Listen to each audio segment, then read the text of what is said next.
الله من الشيطان الرجيم. بسم الله الرحمن الرحيم.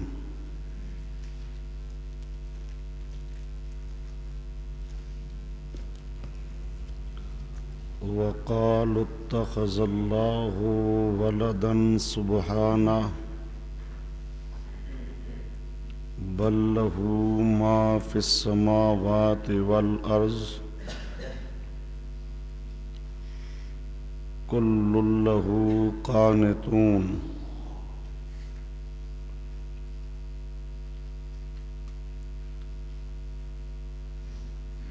پانچ شکوے اللہ پاک ذکر فرما رہے ہیں بحث کے اختتام پر. ان پانچ شکووں میں یہ شکوہ نمبر 4 ہے.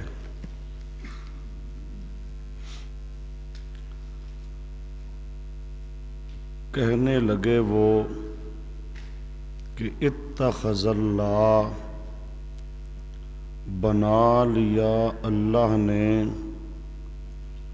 ولدن اولاد. اللہ نے اپنی اولاد بنا لی.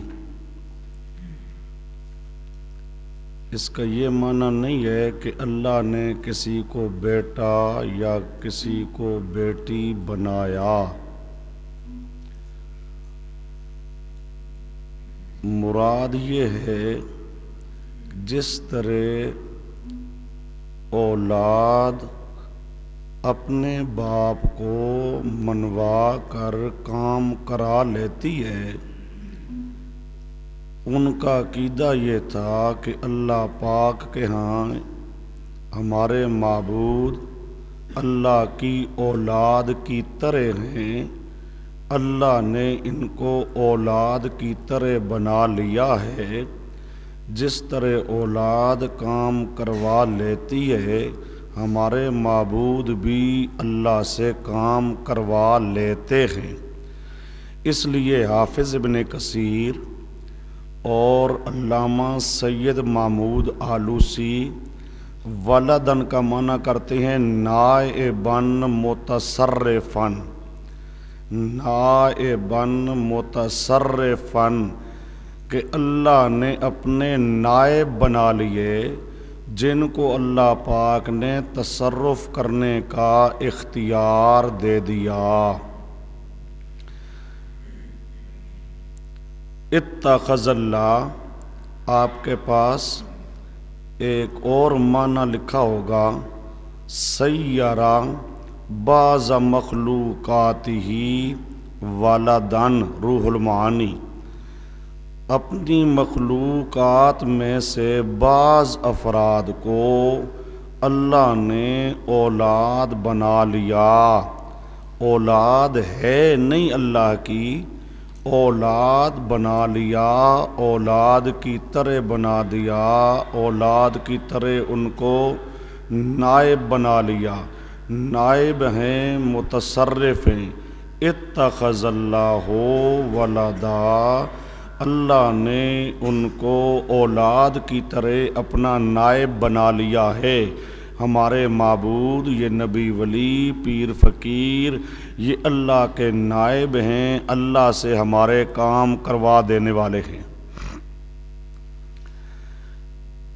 یہ ان کا یہ کہنا ایک غلط بات ہے. سمجھا چکا ہوں شکوہ کیا ہوتا ہے. کسی غلط بات پر ناراضگی کا اظہار کیا جائے. اللہ پاک کہتے ہیں یہ سارے توحید کے دلائل، توحید پر شبہات کے جوابات، اس سے معلوم یہ ہوا کہ اللہ کا شریک کوئی نہیں ہے. تو ان دلائل کا تقاضا یہ تھا کہ اللہ کے لیے کوئی نائب، کوئی شریک نہ بنایا جائے. لیکن ان ظالموں کو دیکھو، اس کے باوجود کیسی غلط باتیں کرتے ہیں. یہ کہتے ہیں کہ اللہ نے اپنے نائب بنا لیے ہیں. تو ان کا یہ کہنا اس پر اللہ پاک کی طرف سے ناراضگی کا اظہار ہے، شکوہ ہے۔ سبحانہ، یہ جواب شکوہ، جواب شکوہ۔ سبحانہ، اللہ پاک ہے اولاد سے، اولاد کے بنانے سے، نائب بنانے سے، متصرف بنانے سے۔ اللہ شریکوں سے پاک ہے، اللہ کو اولاد کی ضرورت نہیں، نائبوں کی ضرورت نہیں۔ بل لہ ما فی السماوات والارض، یہ دوسری تردید ہے اس شکوے کی۔ سبحانہ میں تردید اول ہے، اور بل لہ میں یہ تردید نمبر 2 ہے۔ بل لہ میں تردید نمبر 2، لہو اس اللہ ہی کے لیے ہے آسمان و زمین میں جو کچھ ہے، اور یہ معنی سمجھا چکا ہوں، اللہ ہی کے لیے ہے۔ مراد کیا ہوتا ہے؟ خلقن، ملکن، تصرفن۔ آسمان و زمین میں جو کچھ ہے اللہ ہی کا ہے۔ کیا مطلب؟ ہر چیز کا خالق، مالک، تصرف کرنے والا اللہ ہے، اور آسمان و زمین کی ہر چیز مملوک ہے۔ تو یہ بل لہ ما فی السماوات، اس میں بیان ہو گیا مملوکیت کل شے، مملوکیت کل شے، کہ آسمان زمین کی ہر چیز وہ اللہ کی مملوک ہے، وہ اللہ کی شریک نہیں ہے۔ کل لہ قانتون، ہر ایک چیز اس اللہ کے سامنے قانتون، عاجزی کرنے والی ہے، جھکنے والی ہے۔ آسمان زمین کی ہر چیز اللہ کے سامنے عاجزی کرنے والی ہے، جھکنے والی ہے۔ جھکنے والی ہے امور تکوینی میں، امور تکوینی میں، سمجھو تشریعی امور میں تو جو شریعت کا پابند ہوتا ہے وہ اللہ کے سامنے شریعت کے قوانین پر عمل کرتا ہے۔ تو یہاں پر مراد وہ امور تشریعی نہیں، مراد ہے امور تکوینی۔ امور تکوینی کہ اس طرح ہو جا، اس طرح ہو جا، اس طرح نہ ہو، اس طرح نہ ہو۔ ہر چیز اللہ کے حکم کی پابند ہے، اللہ جس طرح چاہے گا اس طرح ہوگا۔ تکوینی امور میں اللہ کا اختیار چلتا ہے، ہر چیز اللہ کی محکوم ہے۔ تو یہ کل لہ قانتون، اس کے نیچے لکھا ہوگا محکومیت کل شے۔ پہلے تھا ہر چیز مملوک، اب آ گیا ہر چیز محکوم۔ بدیع السماوات والارض، یہ کل لہ قانتون، اس کے نیچے عبارت لکھی ہوگی کل ما فیہا،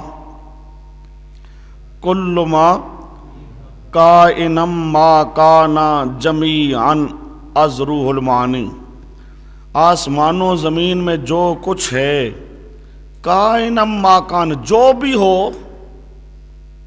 سمجھے؟ کائنم ما کان، ہو جو ہو جو ہو، یعنی کوئی نبی، ولی، پیر، فقیر، زندہ، مردہ، نوری، ناری، جو بھی ہو، سب کیا ہے؟ اللہ کا محکوم ہے، اور ہر چیز پر اللہ کی حاکمیت ہے، ہر چیز پر حکم اللہ کا چلتا ہے۔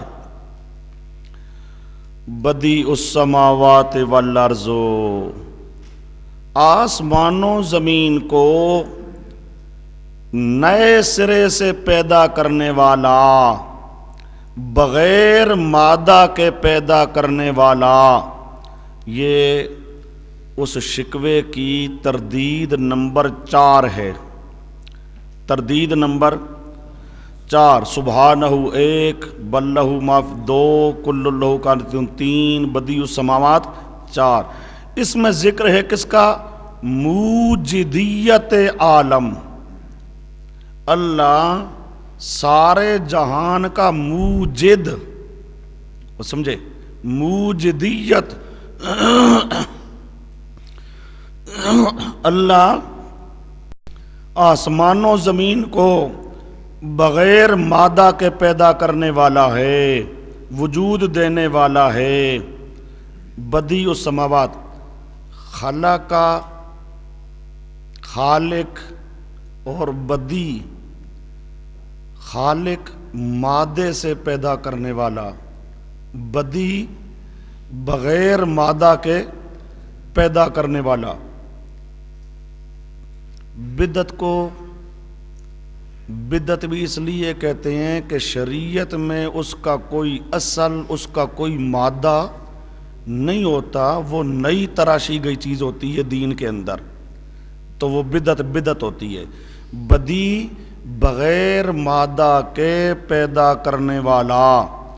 یہ اب اس مقام پر بھی یہ آیت آ رہی ہے، اور قرآن پاک کے بعض دوسرے مقامات پر بھی اللہ پاک نے ذکر کیا ہے اپنے بارے میں کہ اللہ کیا ہے؟ بدیع، آسمان اور زمین کو بغیر مادہ کے پیدا کرنے والا۔ اب اگر کوئی روایت آ جائے وہ کہے جی اول ما خلق اللہ نوری، پھر اس نور کے 4 ٹکڑے کیے اور پھر اس نور سے آسمان اور زمین کو اللہ نے بنایا، گویا کہ وہ نور پیغمبر کریم کا جو نور تھا، وہ نور آسمان اور زمین کا کیا ہے؟ مادہ ہے۔ اس نور سے اللہ پاک نے آسمان اور زمین کو پیدا کیا۔ وہ روایت بے سند، بالکل جھوٹ موضوع روایت ہونے کے علاوہ وہ روایت قرآن کی اس آیت کے خلاف ہے۔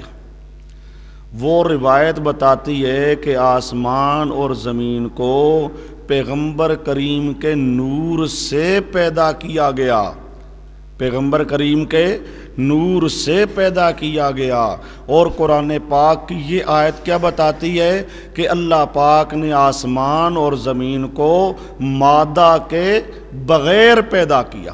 لہٰذا کوئی روایت جو یہ بتائے کہ فلاں چیز آسمان اور زمین کا مادہ ہے تو وہ روایت قرآن پاک کی اس آیت کے خلاف ہوگی۔ بدیع السماوات والارض، آسمانوں اور زمین کا موجد ہے اللہ، وجود دینے والا، اور سمجھے، وجود دینے، ایجاد، وجود۔ وَإِذَا قَضَىٰ أَمْرًا، یہ کیفیت ایجاد، اور اوپر لکھا ہوگا کمال ایجاد۔ اللہ وجود دینے والا ہے اور وجود دینے میں کامل ہے۔ پہلے تھا وجود دینے والا ہے، اب کیا ہے؟ اللہ پاک وجود دینے میں کمال رکھتا ہے، کمال ایجاد، کیفیت ایجاد۔ جب ارادہ فیصلہ کرتا ہے کسی کام کا، فَإِنَّمَا يَقُولُ لَهُ، اس کے لیے کہتا ہے کن، ہو جا، فَيَكُونُ، وہ چیز ہو جاتی ہے۔ یہ کمال ایجاد، وجود دینے میں اتنا کامل ہے، اتنا کامل ہے، صرف اتنا کہے ہو جا، وہ ہو جاتی ہے۔ اور یہ کہنا بھی مراد نہیں ہے، مراد ہے کہنے کا ارادہ کرنا، وہ سمجھے؟ اس لیے نیچے ایک لفظ لکھا ہوگا انما امرہ اذا اراد شیئا، اس لیے اذا اراد، اذا قضا امرن، مراد کیا ہے؟ اذا اراد امرن۔ دلیل قرآن پاک کی دوسری آیت، انما امرہ اذا اراد شیئا۔ لفظ کن کہنا ضروری نہیں ہے، بلکہ اس کہنے کا ارادہ کرے تو وہ چیز فوراً ہو جاتی ہے۔ کن کے نیچے لکھا ہوگا دفعن یا تدریجن، دفعن یا، بات کو سمجھو، ایک ہوتا ہے اللہ ارادہ کرے کہ اس کو 1 منٹ سیکنڈ میں بنانا ہے، یہ ہے دفعتن واحدتن، فوراً، اسے کہتے ہیں کن دفعی، کن دفعن، جس میں ارادہ ہو فوراً اس چیز کو پیدا کرنے کا، بنانے کا۔ دوسرا ہوتا ہے کن تدریجن، کہ اللہ ارادہ کرے آہستہ آہستہ درجہ بدرجہ اس کو بنانا ہے، جس طرح زمین کو 2 دنوں میں بنایا، زمین والی تمام چیزوں کو باقی 2 دن میں بنایا، پھر 2 دن کے اندر آسمان کو بنایا، کل 6 دن بن گئے، 2 دن کی مقدار میں زمین، پھر 2 دن کی مقدار میں زمین والی ساری چیزیں، پھر 2 دن کی مقدار میں آسمان اور آسمان والی چیزیں۔ تو اب یہاں پر یہ کن کیا ہے؟ تدریجن، سمجھے؟ تو کن سے مراد عام ہے، ارادہ کرے دفعتن کا تو وہ چیز ہو جاتی ہے دفعتن، ارادہ کرے تدریجن کا تو وہ چیز ہوگی تدریجن۔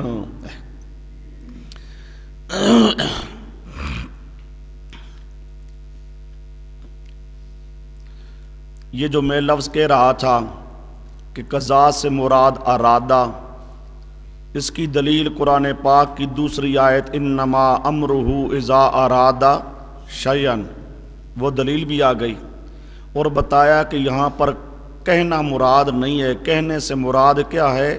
ارادہ کرنا۔ یہاں ایک عبارت آپ کے پاس لکھی ہوگی تفسیر مدارک کی، مجاز عن سرعت التکوین لا قول،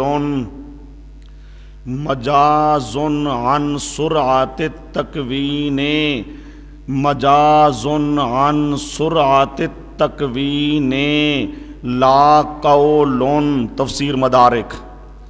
سرعت تکوین سے کنایا ہے، کنایا ہے سرعت تکوین سے، کنایا ہے سرعت تکوین سے، جلدی ہونے سے کنایا ہے، لا قول، مخصوص طور پہ کہنا مراد نہیں ہے، تفسیر مدارک۔ اچھا جی، یہ چوتھا شکوہ، ان ظالموں کا حال یہ ہے، کیسی غلط بات کرتے ہیں، کہتے ہیں اللہ نے اپنے نائب بنا لیے، اللہ گویا کہ معاذ اللہ محتاج ہے، اس کو نائبوں کی ضرورت ہے، حالانکہ اللہ کا حال تو یہ ہے، وہ سمجھے، اللہ تو اتنا بڑا مالک، اتنا بڑا خالق، اتنا بڑا حاکم، اتنا بڑا موجد، وہ سمجھے، وہ صرف موجد نہیں، کمال موجد، کمال کامل موجد، اتنا بڑا موجد، بغیر مادہ کے پیدا کرنے والا، اس کو کیا ضرورت ہے نائبوں کی؟ نائب تو وہ بنائے جو محتاج ہو، مجبور ہو، اللہ پاک محتاج نہیں ہے۔ یہ چوتھا شکوہ، اور چوتھے شکوے کی تردید ہو گئی۔ آگے آئیے، پانچواں شکوہ، وَقَالَ الَّذِينَ لَا يَعْلَمُونَ، اور کہا ان لوگوں نے جن کے پاس علم نہیں۔ یہ لا یعلمون جو لفظ آ گیا تو یہاں سے بعض مفسرین نے کہا مراد ہے صرف مکے کے کافر، چونکہ یہودی اور عیسائی تو علم والے تھے، لا یعلم امی ان پڑھ مکہ کے کافر تھے، لہٰذا یہاں پر لا یعلمون سے مراد صرف مشرک ہیں عرب والے، لیکن محققین مفسرین کہتی ہیں کہ نہیں، مشرکین عرب بھی مراد ہیں، یہودی بھی مراد ہیں، نصارہ بھی مراد ہیں۔ کیوں؟ یہودی اور نصارہ بھی جب انہوں نے اپنے علم کے تقاضا پر عمل نہ کیا تو وہ بھی لا یعلم سمجھے جائیں گے، جب انہوں نے اپنے علم پر عمل نہ کیا تو ان کو بھی کیا سمجھا جائے گا؟ لا یعلم۔ لہذا لا یعلمون کا مصداق مشرکین عرب یہود نصارہ سب یہاں مراد ہیں، وہ سمجھے سب جاہل ہیں۔ وہ سمجھو یہودیوں کے بڑے بڑے علامے، نصارہ کے بڑے بڑے علامے قرآن کی اصطلاح میں سب جاہل ہیں۔ قرآن کی اصطلاح میں سب کیا ہیں؟ جو آسمانی کتاب، ان کے پاس آسمانی کتاب تورات و انجیل تھی، جنہوں نے اپنی کتاب تورات و انجیل کے مطابق کام نہیں کیا، جو تورات و انجیل کا علم تھا اس کے مطابق عمل نہیں کیا، وہ بڑے بڑے شیخ الحدیث، بڑے بڑے مفتی، بڑے بڑے علامے، بڑے بڑے پیر، قرآن کہتا ہے ان کو اب عالم نہ سمجھو، وہ کیا ہیں؟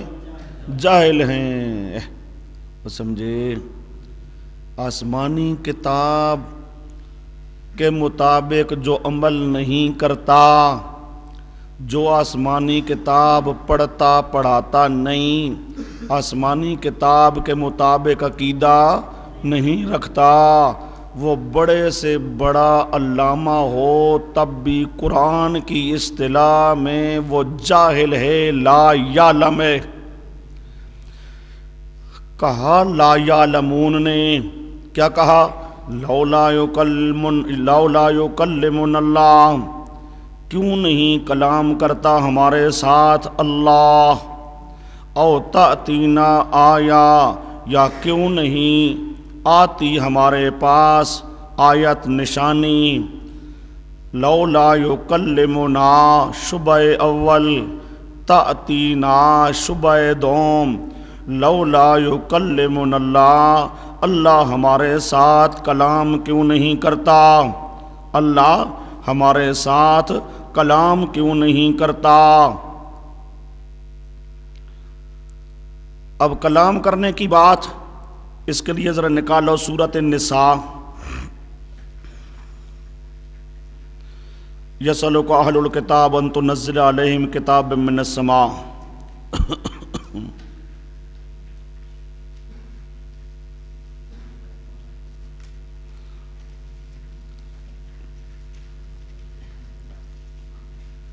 سورۃ النساء آیت نمبر 153، آیت نمبر 100 جی یسألک اہل الکتاب ان تنزل علیہم کتابا من السماء، 100 صفحہ کہو یار، اچھا صفحہ 155، ٹھیک ہے۔ چھٹا پارہ سورۃ نساء کی آیت نمبر 153 اور صفحہ 155۔ سوال کرتے ہیں اہل کتاب کہ ان تنزل علیہم، کہ نازل کرے تو ان پر کتاب آسمان سے۔ فقد سالو، انہوں نے موسیٰ علیہ السلام سے اس سے بھی بڑا سوال کیا تھا، انہوں نے کہا تھا ارن اللہ جہرتاً، اللہ ہمیں اپنی زیارت کرائے، ہمارے سامنے اللہ آ جائے، سمجھے، ہمارے سامنے اللہ آئے، ہمارے ساتھ کلام کرے، ہمارے سامنے آ کر ہمارے ساتھ اللہ کلام کرے۔ یہ اہل کتاب کا سوال ہے، اور اہل کتاب بھی چونکہ علم کے مطابق عمل کرنے والے نہیں ہیں، اس لیے لا یعلمون کے مصداق وہ بھی ہیں۔ اب آگے آئیے مشرکین کا سوال کرنا۔ مشرکین نے بھی ایسا سوال کیا تھا، سورۃ انبیاء نکالیے، فَلْيَأْتِنَا بِآیَةٍ كَمَا أُرْسِلَ الْأَوَّلُونَ، سورۃ انبیاء، فَلْيَأْتِنَا بِآیَةٍ كَمَا أُرْسِلَ الْأَوَّلُونَ۔ ہاں جی،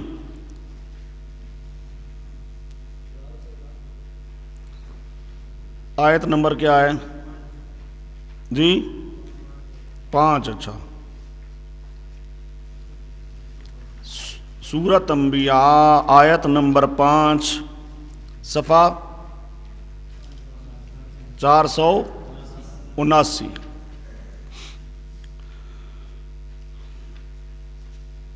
فَلْيَأْتِنَا، یہ مشرکین مکہ نے کہا تھا، فَلْيَأْتِنَا بِآیَةٍ، لے آئے معجزہ ہمارے پاس، کما ارسل الاولون، جیسے پہلے پیغمبر رسول بنا کے بھیجے گئے تھے، جیسے معجزات پہلے پیغمبروں کے پاس تھے اس قسم کا معجزہ ہمارے پاس آنا چاہیے، اس قسم کا معجزہ ہمارے پاس آنا چاہیے۔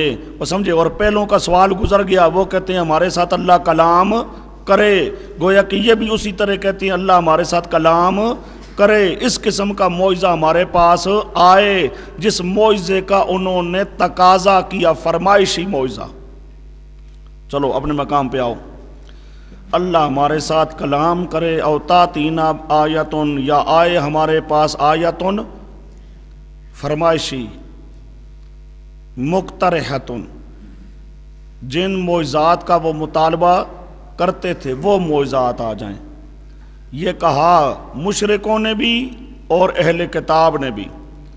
کذالک، اللہ پاک اس شبہ کی تردید کرتا ہے، اسی طرح کہا تھا ان سے پہلوں نے بھی، یعنی جس طرح یہ کہہ رہے ہیں مشرکین عرب بھی، موجودہ زمانے کے یہودی اور نصارہ بھی، جو پہلے ان سے کافر گزرے ہیں وہ بھی اسی طرح کہتے تھے۔ یہ پہلا جواب ہے کذالک سے، نیچے لکھا ہے جواب شبہ، یعنی ایک جاہلانہ رسم ہے، اس قسم کا سوال کرنا ایک جاہلانہ رسم ہے۔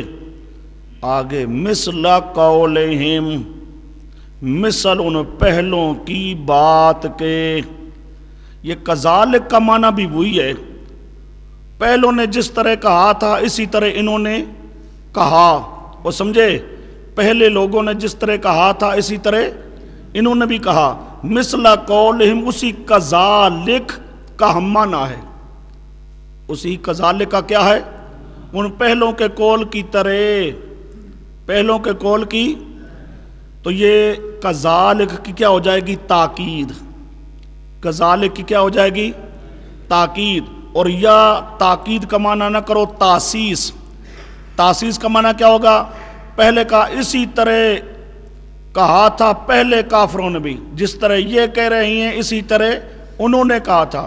آگے مثل قولہم، مثل ان کے قول کے، یعنی ان کے قول کی بھی دلیل نہیں تھی، ان کے قول کی بھی دلیل نہیں ہے۔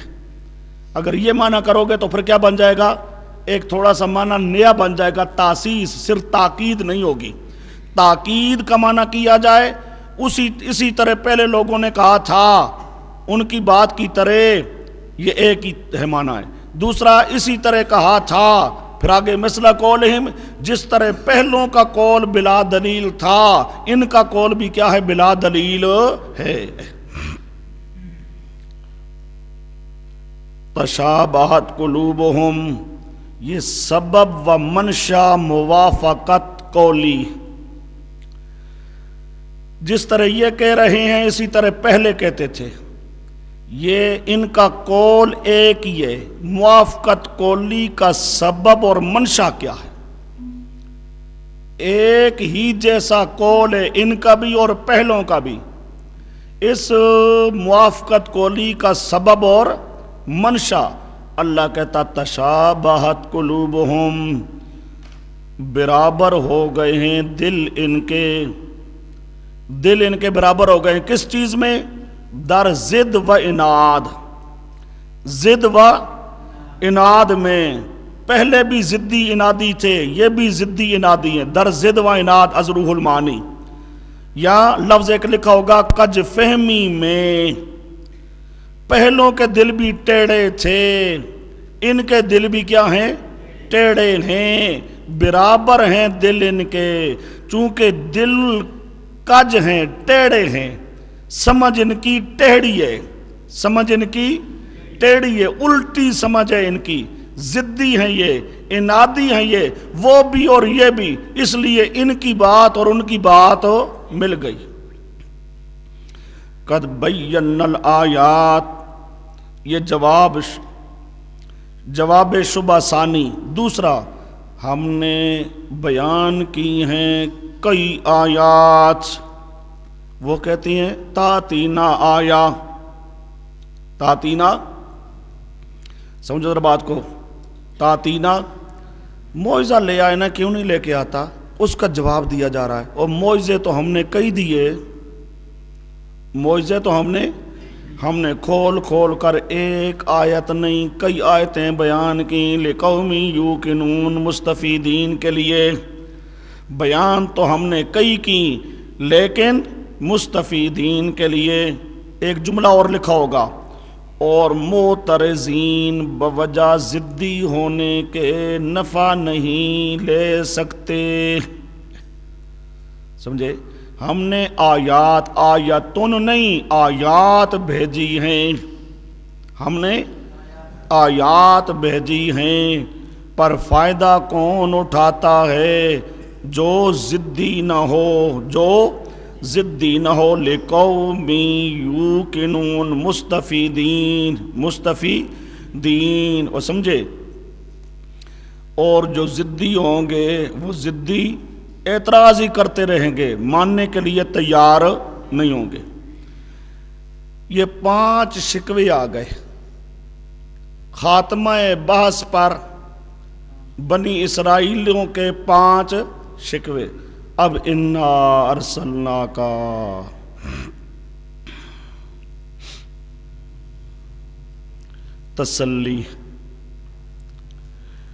تسلی، پیغمبر کریم صلی اللہ علیہ وسلم ان کے ہدایت نقل لانے پر پریشان ہو جایا کرتے تھے، اس لیے اللہ پاک کہتا ہے میرے پیارے پیغمبر آپ کو فکر کرنے کی کوئی ضرورت نہیں ہے، آپ بشیر نذیر ہیں، آپ نے وہ کام کر دیا، اپنی ڈپٹی ادا کر دی، آپ کوئی ہدایت دینے کے مختار نہیں ہیں۔ اب اگر یہ نہیں مانتے، ضدی ہیں، تو ان کو خود سزا ملے گی، اس میں آپ کا کوئی قصور نہیں ہے۔ انا ارسلناک بالحق، ہم نے آپ کو رسول بنا کے بھیجا، بالحق مذہب سچا دے کر، بشیرن اس حال میں کہ آپ بشارت سنانے والے ہیں، نذیرن اس حال میں کہ آپ ڈرانے والے ہیں، آپ ڈرانے والے ہیں۔ وَلَا تُسْأَلُ عَنْ أَصْحَابِ الْجَحِيمِ، جہنمیوں کے بارے میں آپ سے سوال نہیں کیا جائے گا، لہٰذا کسی کے ماننے نہ ماننے کی فکر نہ کرو۔ یہ اگر نہیں مانتے، ضدی بنتے ہیں، جہنم میں جائیں گے تو آپ سے نہیں پوچھا جائے گا کہ یہ جہنم میں کیوں جا رہے ہیں، لہٰذا کسی کے ماننے نہ ماننے کی فکر نہ کرو۔ وَلَن تَرْضَىٰ عَنْكَ الْيَهُودُ وَلَا النَّصَارَىٰ، زجر تنبیہ، ہرگز نہیں راضی ہوں گے آپ سے یہودی اور نہ نصارہ، حتیٰ تتبع ملتہم، یہاں تک کہ آپ اتباع کریں ان کے دین کی، ہرگز نہیں راضی ہوں گے آپ سے یہ یہودی، یہ نصارہ، یہ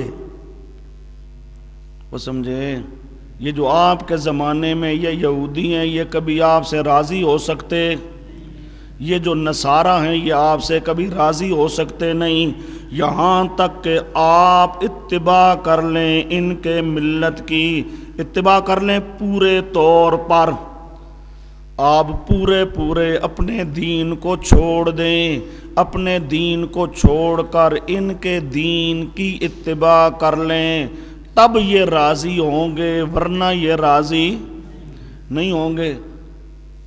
پیار کے انداز میں تنبیہ کی جا رہی ہے، پیارے پیغمبر آپ زیادہ فکر کیوں کرتے ہیں کہ یہ نہیں آتے، ہدایت کی طرف نہیں آتے، انہوں نے آنا ہی نہیں ہے، آپ اپنے مذہب کو چھوڑ کر ان کے مذہب کی طرف چلے جائیں، تب یہ راضی ہوں گے، اس کے بغیر انہوں نے راضی نہیں ہونا ہے۔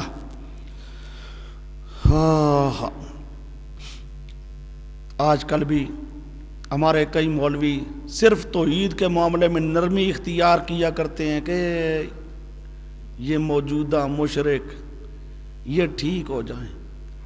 جو کچے کچے مشرک ہوتے ہیں جنہیں شرک کا پتہ ہی نہیں وہ تو آ جاتے ہیں چونکہ وہ پکے ہوتے کوئی نہیں. جو پکا مشرک ہے وہ کبھی آئے گا.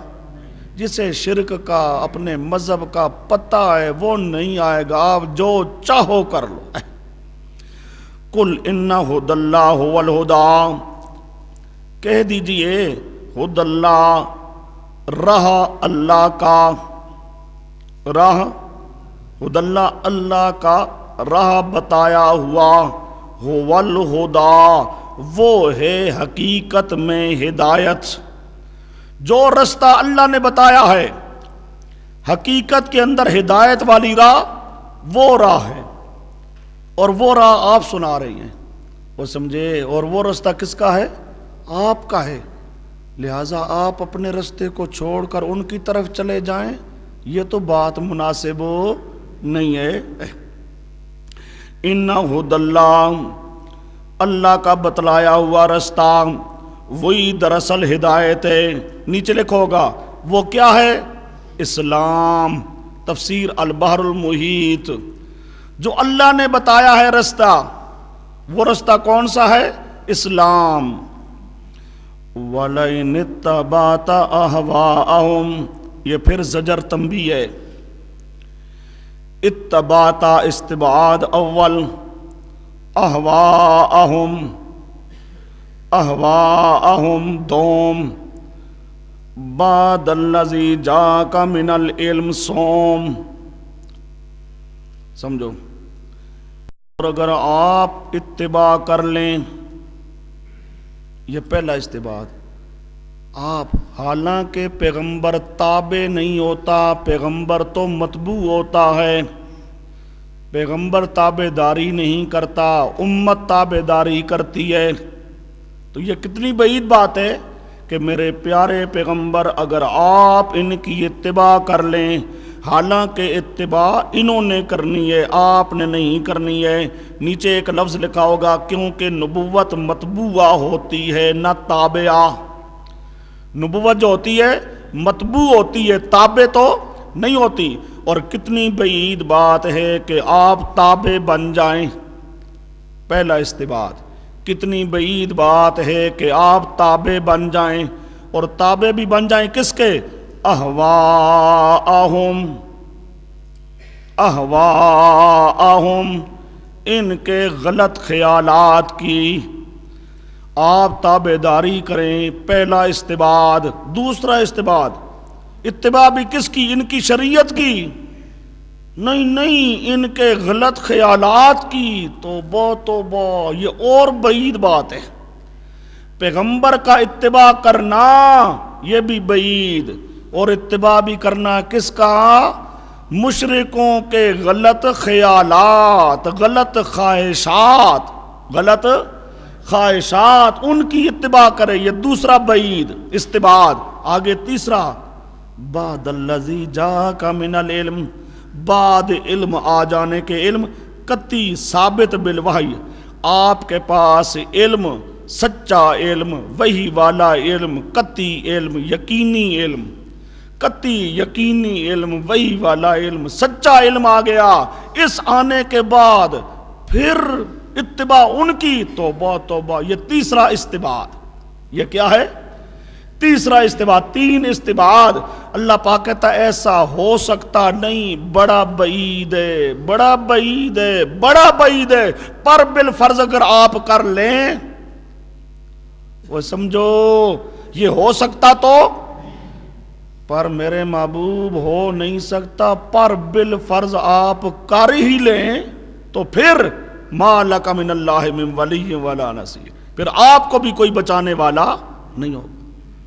آپ کو بھی بچانے والا. وہ سمجھو پیغمبر تو یہ کام کر سکتا، اس لیے استبعاد استبعاد استبعاد اللہ ذکر کرتا ہے. بعید ہے، بعید ہے، بعید ہے. لیکن پھر بھی اگر آپ کر لیں، پیغمبر کو خطاب ہے، امت کو سمجھایا جا رہا ہے. وہ سمجھے کہ یہ اتنے غلط ہیں، یہودی، عیسائی، مشرک، یہ شرکیہ عقیدہ اتنا غلط ہے کہ اور تو اور رہ گیا، میرا پیغمبر ادھر چلا جائے تو پیغمبر کو بچانے والا کوئی نہیں ہوتا، تو میرے پیغمبر کے امتیوں اگر تم شرک کی طرف چلے گئے تو کوئی بچانے والا نہیں ہوگا۔ یہ خطاب ہے پیغمبر کو، سمجھایا جا رہا ہے کس کو؟ امت کو۔ وہ بات سمجھے؟ اور پھر دوسری بات سمجھو، اگر پیغمبر ہی مراد لیا جائے تو مقصد یہ نہیں کہ پیغمبر یہ کام کر سکتا ہے، اللہ تو خود کہتا ہے بڑا بعید ہے، بڑا بعید ہے، پر اللہ پاک سمجھاتا ہے ان بعیدوں کے باوجود، استبعادات کے باوجود، یہ شرک اتنا برا ہے، اتنا گندا عقیدہ ہے کہ پیغمبر بھی شرک کی طرف چلا جائے تو پھر پیغمبر کو بھی بچانے والا کوئی ہو سکتا نہیں ہے۔ شرک کی قباحت مقصود ہے۔ چلو،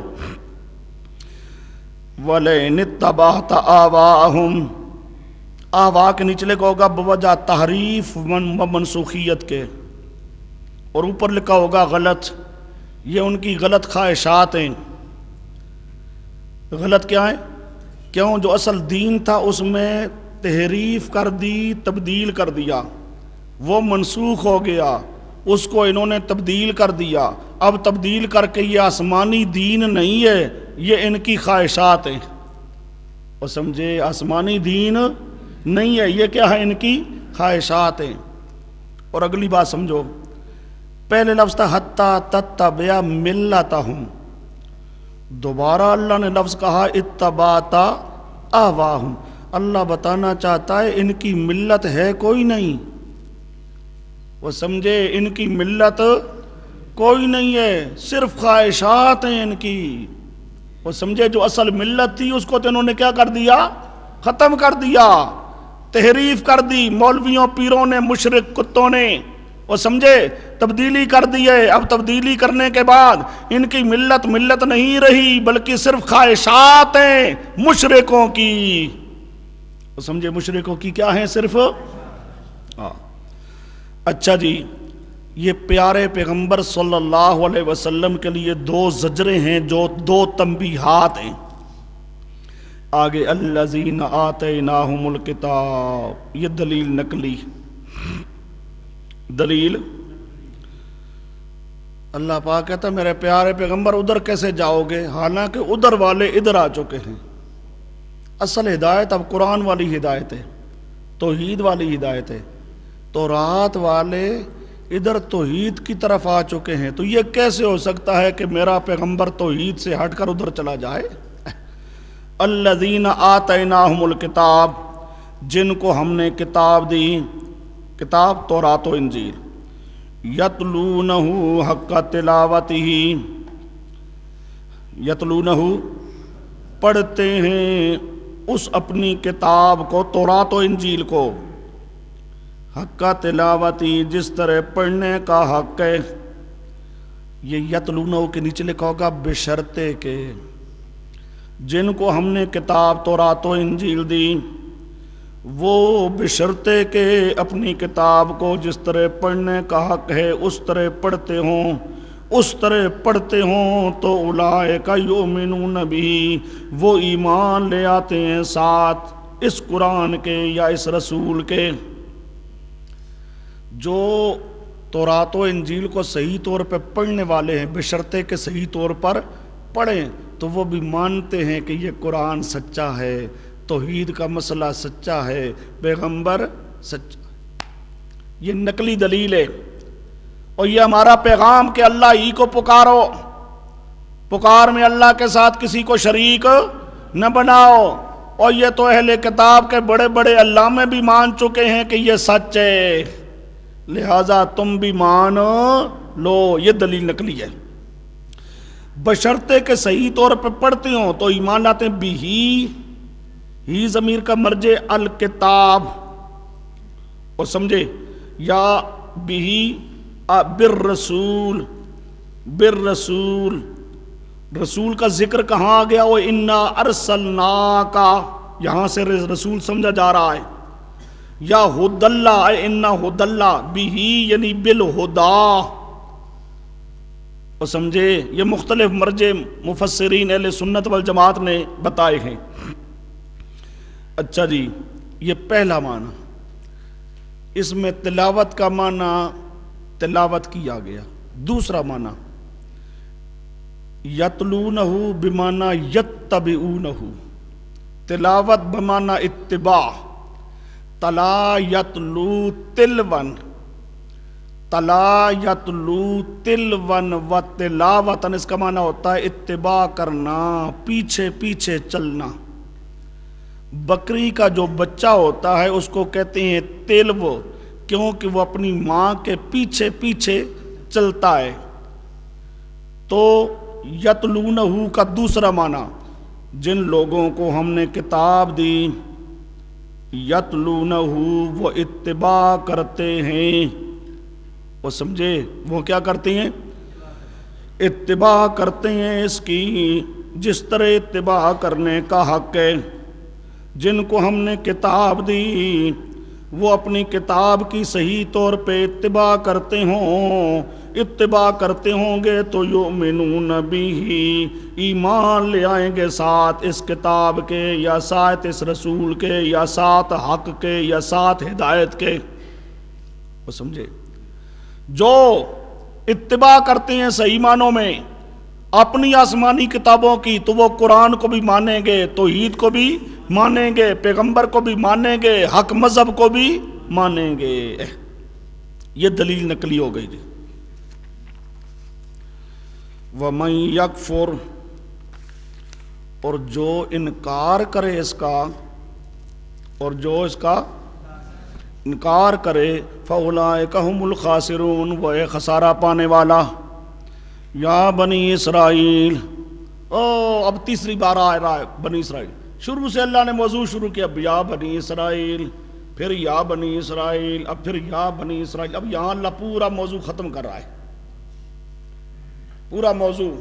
پہلے یا ایھا الناس، اللہ ہی کو پکارو، اللہ کا شریک نہ بناؤ، او بنی اسرائیلیو آؤ اپنی پوری تاریخ دیکھو، آباء و اجداد کی پوری سیرت سنو، اور کیسے تمہارے آباء و اجداد گزرے ہیں، میں نے کیسے کیسے انعامات کیے، کیسے کیسے عذاب دیے، اور اگر تم مان لو گے تم پر بھی انعامات آئیں گے، نہ مانو گے تو تمہیں سزا ملے گی، تمہیں سزا ملے گی۔ اور شبہات ہیں تو آپ پیش کرو، انہوں نے شبہات پیش کیے، شبہات کے جوابات ہو گئے۔ یہ سارے شبہات کے جوابات ہونے کے بعد اخیر میں اللہ شکوے کرتا ہے، ظالموں یوں کہتے ہو، ظالموں یوں کہتے ہو، ظالموں یوں کہتے ہو، ایسے تو نہ کہو۔ پھر نقلی دلیل، اور تمہارے بڑے بڑے علامے مان چکے ہیں کہ مسئلہ توحید کا سچا ہے، اللہ کا کوئی شریک نہیں ہے، تو تم بھی مان لو کہ اللہ کا کوئی شریک نہیں ہے۔ پھر اللہ اسی یا بنی اسرائیل پہ جا کے ختم کرتا ہے، تاکہ پورا موضوع آپس میں کیا ہو جائے، ایک۔ یا بنی اسرائیل، اس میں وہی ترغیب اور ترہیب آ رہی ہے۔ یا بنی اسرائیل اذکروا نعمتی التی انعمت علیکم وانی فضلتکم علی العالمین واتقوا یوما لا تجزی نفس عن نفس شیئا ولا یقبل منها عدل ولا تنفعها شفاعۃ ولا هم ینصرون۔ یہ سارا وہی اس کا اعادہ ہے۔ یہ اعادہ کیوں کیا گیا؟ بتانے کے لیے کہ یہاں پہلا مضمون ختم، اب یہاں پر پورا موضوع توحید کا آیا ہے۔ پہلے تمام انسانوں کو خطاب، پھر بنی اسرائیل میں بڑے بڑے مولوی تھے، بڑے بڑے پیر، ان کو خطاب، پھر ان کی پوری تاریخ اللہ نے پیش کی۔ یہاں اللہ پاک آ کے ختم کرتا ہے توحید کو۔ اب یہاں سے آگے موضوع نیا شروع ہو رہا ہے، دوسرا مسئلہ، پہلے حصے کا دوسرا مضمون، پہلے حصے کا دوسرا مضمون، دوسرا مضمون ہے مضمون رسالت۔ آئیے اب کس طرح پورے کا پورا موضوع کیا ہے، یہ یہاں تک گویا کہ اب دیکھو اللہ پاک نے سمجھ عطا فرمائی ہمارے مولانا حسین علی صاحب رحمۃ اللہ تعالیٰ علیہ کو، پورا تمام آیات کو ایک کر دیا، یہ ساری توحید کے ساتھ متعلق، سارے کیا ہیں۔ اب مسئلہ آ جائے گا رسالت کا، اب کیا آ جائے گا؟ دوسرا مسئلہ، دوسرا مضمون رسالت. اب دیکھو ذرا، وَإِذِ ابْتَلَىٰ إِبْرَاهِيمَ رَبُّهُ، یہ مضمون رسالت ہو. مضمون شروع میں تمہید ہے. شروع میں کیا ہے؟ سمجھو، تمہید کے اندر اللہ پاک ابراہیم علیہ السلام کی فضیلت کا ذکر کرتا ہے. کیوں؟ مشرکین مکہ بھی، یہودی بھی، عیسائی بھی، سب ابراہیم علیہ السلام کو مانتے تھے، اپنے آپ کو ابراہیمی کہتے تھے. اللہ ابراہیم علیہ السلام کی فضیلت کا ذکر کرتا ہے. پھر اللہ پاک خانہ کعبہ کی فضیلت کا ذکر کرتا ہے. پھر اللہ پاک ابراہیم علیہ السلام کی دعاؤں کا ذکر کرتا ہے. دعاؤں میں اللہ کہتا ہے کہ دیکھو ابراہیم جس پیغمبر کو مانگ رہا تھا، دعا کر رہا تھا اللہ وہ پیغمبر بھیج، اب وہ پیغمبر آ گیا، اب وہ پیغمبر آ گیا. وہ ابراہیم علیہ السلام کو مانتے ہو تو اس پیغمبر کو بھی مان لو. یہ کیا آئے گا؟ مضمون رسالت. آئیے مضمون رسالت. وَإِذِ ابْتَلَىٰ إِبْرَاهِيمَ رَبُّهُ، اس میں تمہید برائے رسالت نبی کریم صلی اللہ علیہ وسلم. اب اس میں یہ بحث اول فضیلت بانی کعبہ. وَإِذْ جَعَلْنَا الْبَيْتَ مَثَابَةً، بحث دوم فضیلت کعبہ. آگے وَإِذْ قَالَ إِبْرَاهِيمُ، بحث سوم ادعیہ، ابراہیم علیہ السلام کی دعائیں.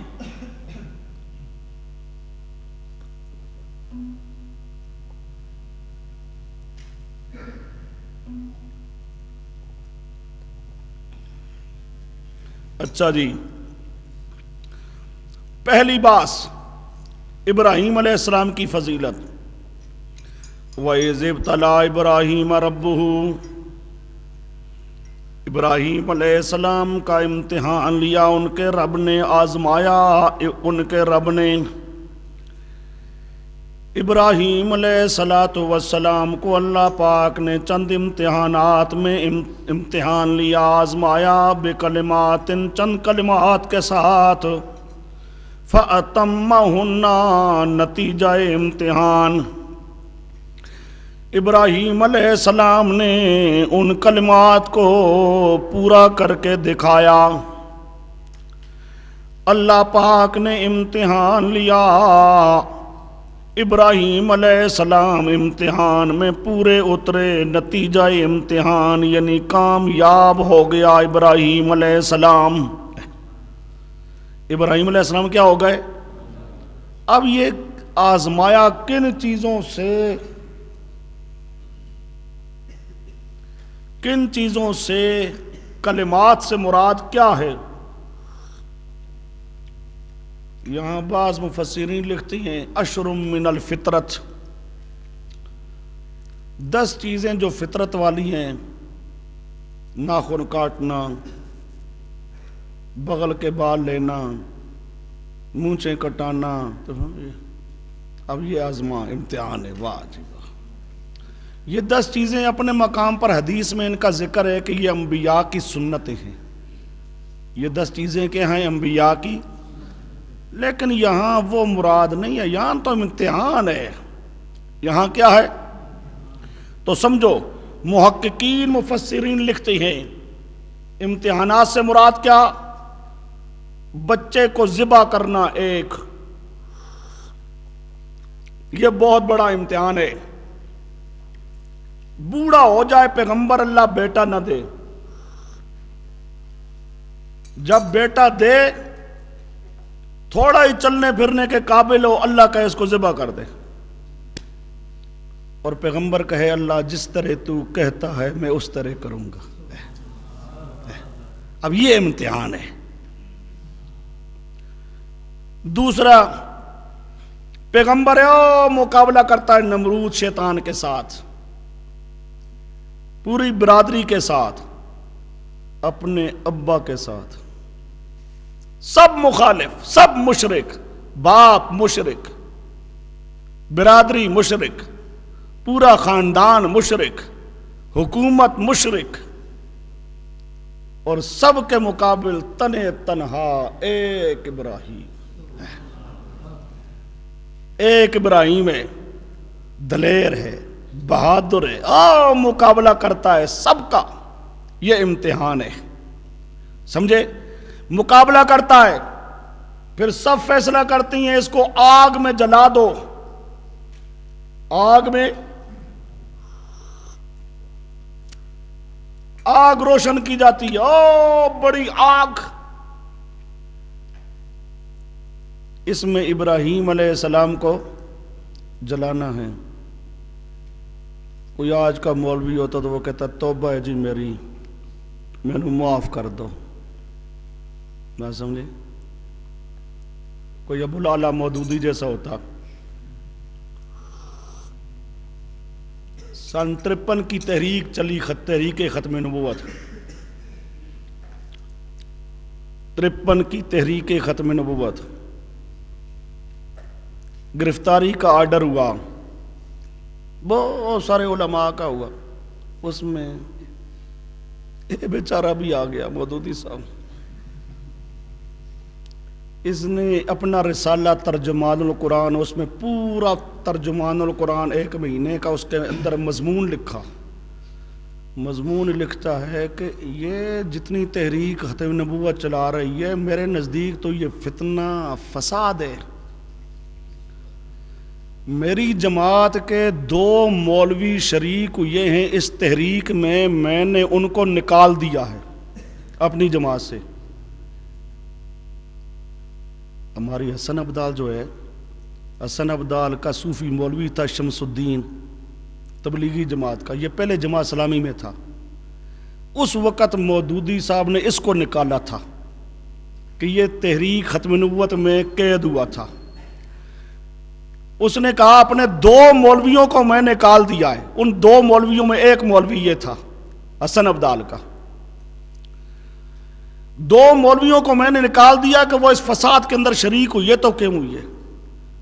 پھر کہتا ہے میری مثال ایسے ہے، روڈ پر لوگ جا رہے ہیں فسادی، ایک آدمی ان فسادیوں سے بھاگ کر روڈ سے ہٹ کر کھیتوں میں بھاگ جاتا ہے کہ ان فسادیوں کے اندر میری شرکت نہ رہے، اور پیچھے سے آ کے تم کھیت سے پکڑ لو، میں تو ان سے اتنا بھاگ کر پڑ گیا ہوں اور تم نے مجھے خواہ آ کے پکڑ لیا ہے۔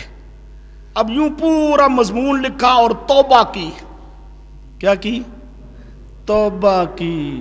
انہوں نے کہا خدا دا بندہ پہلے دسیاں تو اسی خواہ سمجھیا کہ تو بھی ان اپنے آپ نو دیوبندی آکھدا ہے تے شاید تو بھی دیوبندیاں مانگڑو سے، تو تا بریلویاں تو گیا گزرا ہے۔